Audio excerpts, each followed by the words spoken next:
Bonsoir à tous, moi c'est Maxime et je suis là pour vous parler de mon voyage de 6 mois avec Brass Packers, une fanfare sans frontières. Alors vous me direz, une fanfare sans frontières, qu'est-ce que c'est? C'est un groupe de musique qui a pour but, à travers des ateliers d'éveil musical, d'apporter à des enfants du monde des valeurs de partage, d'apprentissage et de réussite scolaire. Donc je suis parti avec 9 musiciens et une photographe pour réaliser un film de notre action auprès de ces enfants. On fait partie du réseau Fanfare sans frontières, comme la fanfare qui était là tout à l'heure, qui regroupe des projets similaires aux nôtres. Donc après des mois et des mois de préparation, et enfin l'heure d'aller vivre l'aventure à 11. En arrivant aux Philippines, notre première destination, on arrive dans les bidonvilles où travaille notre association partenaire, et là on est déconcerté par le profil des enfants, qui sont très dissipés et on n'arrive pas vraiment à leur apprendre quelque chose. Donc là, on ne sait pas vraiment ce qu'on va faire. En fait, on se rend compte que ces enfants, ils adorent les ateliers et qu'ils apprennent à leur rythme. Donc à travers des exercices sous forme de jeu, on va pouvoir leur apprendre des chants, des rythmes avec les mains, en groupe, avec des baguettes. Et ça, c'est très important pour leur développement personnel, parce que ça leur donne des valeurs comme le partage, l'écoute des autres, le dépassement de soi. En parallèle, on allait aussi jouer dans la rue, à la rencontre des locaux, qui étaient toujours très curieux dès qu'on sortait les instruments. Ça nous permettait de rencontrer d'autres gens que les volontaires de l'association, et aussi de pouvoir comprendre les mentalités de ces personnes-là. Et parfois, d'aller jouer dans des endroits incroyables, comme celui-ci. On a été invités pour jouer sur une plage déserte pour un festival original. C'est beau, hein?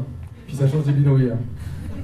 Donc ce contraste, ça nous a permis de prendre le recul sur l'aspect particulier de ces pays, entre extrême précarité et paysage de carte postale. Donc en fait, le but avec ces enfants, c'était de monter un spectacle pour montrer aux parents tout ce qu'on avait appris, pour les mettre en valeur, et aussi pour faire un point sur notre action. Finalement, à ces enfants, on leur a pas appris grand-chose. Mais pendant 5 semaines, ils ont eu une activité structurée au milieu de leur quotidien incertain dans la rue. Et ça, c'est super important pour eux. Pour la deuxième partie de notre action, on est parti au Népal pour travailler avec une école. C'est beau aussi, hein. Et là, donc les enfants étaient scolarisés, c'était beaucoup plus facile de travailler avec eux, et on a pu leur apprendre beaucoup plus de choses. Donc en fait, finalement, au Népal, on était assez contents, on était, comme qui dirait, un peu comme des poissons dans l'eau, parce qu'on avait beaucoup d'ambition pour les enfants, qui étaient très doués, et en plus, la vie culturelle bouillonnante de Katmandou nous permettait de jouer dans des bars, ou dans la rue, comme ici, au centre de la ville. Avec toujours autant de succès. Et forcément, c'est quand tout va bien que l'imprévu frappe.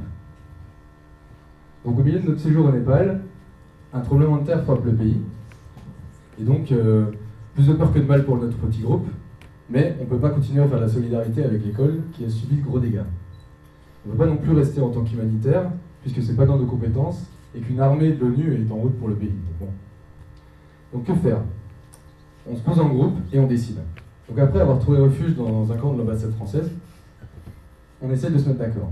Certains veulent se faire rapatrier, d'autres veulent continuer directement dans un pays d'Asie. Finalement, on se met d'accord. Ce sera rapatriement pour tout le monde et grosse déprime pour le dessert. Le projet s'est arrêté. Donc là, on se serre les coudes et rapidement, on essaie de rebondir. On part à Rio de Janeiro pour 3 semaines en attendant d'aller au Pérou pour la dernière étape prévue. Coup de bol, au bout de quelques jours, on trouve une association qui travaille avec des enfants dans les favelas. Donc pendant 3 semaines, le projet rebondit avec les enfants turbulents de la cité des Carioca. Ça permet de respirer un coup, exhorter de mauvais sorts et repartir d'un bon pied. Repartir d'un bon pied au Pérou, on arrive pour la dernière étape de notre voyage. Donc pour l'équipe, ça fait beaucoup de bien de repartir sur des bonnes bases. Et en plus, on sait qu'on aura 5 semaines avec les enfants de Lima pour monter un spectacle vraiment élaboré. Donc on arrive à Lima avec des enfants très attentifs et qui apprennent très vite. C'est l'occasion pour nous de montrer une dernière fois tout ce que la musique peut leur apporter. Donc là, vous les entendez pendant leur spectacle de fin. C'est génial.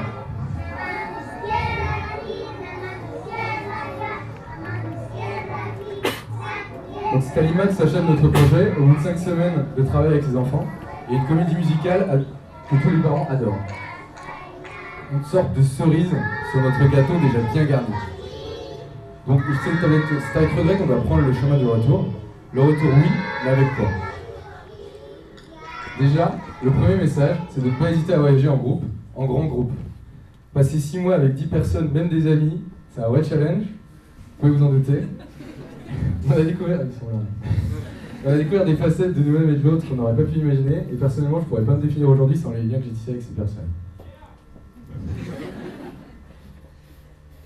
Le deuxième message, c'est d'oser partager sa passion, faire de la solidarité une expérience plus personnelle et plus intime.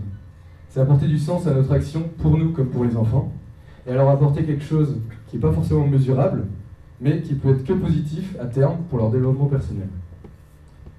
Et enfin, le dernier message, c'est la musique, parce qu'elle nous apporte énormément de choses, parce qu'on ne pourrait pas s'imaginer vivre sans ça, et qu'elle nous paraît essentielle, parce qu'elle est non seulement langage universel, mais qu'elle porte un sens qu'on ne saurait pas vraiment définir. La musique comme vecteur d'éducation, de coopération et d'émotion, c'est notre credo, et c'est ce que je voulais partager avec vous ce soir. Merci à tous.